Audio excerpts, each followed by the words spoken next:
आता कैलास अडगावकर ज्वेलर्स सोबत सोनं घेणं झालं आणखीन सोपं. मेकिंग चार्जेसवर तब्बल 50% सूट. मर्यादित कालावधीसाठी नक्कीच भेट द्या. कैलास अडगावकर ज्वेलर्स, दत्त मंदिर बस स्टॉप, नाशिक रोड. शहर परिसरातील एका नामांकित मेडिकल कॉलेजमध्ये आज काळजाचा थरका पडवणारी दुर्घटना घडली. रुग्णालयातील लिफ्ट अचानक अंगावर पडल्याने ज्योती अहिरे ही महिला कर्मचारी या दुर्घटनेत गंभीर जखमी झाली. कॉलेज प्रशासनाच्या सुरक्षिततेवर आणि लिफ्टच्या देखभालीचा प्रश्न आता गंभीर झालेला आहे.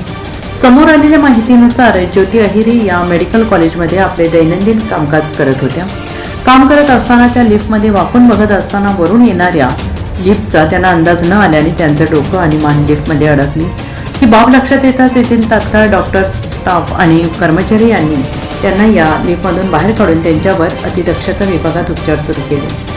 हा अपघात एवढा भीषण होता की त्यामध्ये त्या गंभीररित्या जखमी झाल्या आहेत आणि उपचारादरम्यान त्यांचा मृत्यू झाला आहे.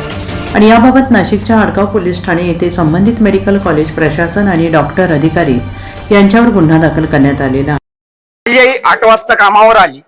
8 वाजता कामावर आल्याच्या नंतर 9 वाजता मला लगेच फोन आला मला म्हणे तुझ्या आईचा शुगर कमी झाला म्हणे. 5 मिनिटात मी इथं आलो. मला सांगतो तुझ्या आईचा शुगर कमी झालाय. तर मला कोणी सांगितलं नव्हतं. त्यात मला एकाने मला कानामध्ये सांगितलं का तुझ्या आईच्या अंगावर लिफ्ट पडलेली. तर ती लिफ्ट कुठे पडली ते मी बघायला गेलो तर दोन्ही डोर बंद करून ठेवलेले. तिथं मला कोणी जाऊ देत नव्हतं. सगळे मला बळजबरी करून मध्ये जाऊ देत नव्हतं. मी मध्ये जाऊन बघितल्याच्या नंतर ते सगळं रक्त पडलेलं होतं आणि लिफ्ट बी वरतून कोसळलेली होती. तर तेव्हापासून आतापर्यंत मला कोणीच काही सांगितलेलं नाही. अख्ख्या हॉस्पिटलमध्ये एक सुद्धा डॉक्टर नाहीये. इथला डीन 12 वाजता पळून गेला. अख्खे डिपार्टमेंट वाले 12 वाजता पळून गेले. कुठे गेले हे सगळे? आणि माझी आई इथं 8 वाजेपासून मरून पडलेली आहे.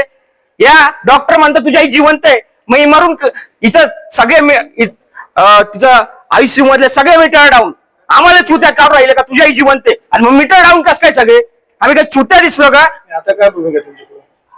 आताची भूमिका आता असं आहे, इथला जो डीन आहे जो पळून गेलेला आहे त्याला इथं बोलवा आणि एचओडीला पण बोलवा. जो काही मॅनेजमेंट आहे त्याला इथं बोलवा. इथं हॉस्पिटलमध्ये जो लिफ्टचं बटन दाबतोय तो पोरगा पाहिजे आणि खालचं जो लिफ्टचं बटन दाबतोय तोही पोरगा पाहिजे. या दुर्घटनेमुळे शहर परिसरात एकच हळहळ व्यक्त केली जाते आहे.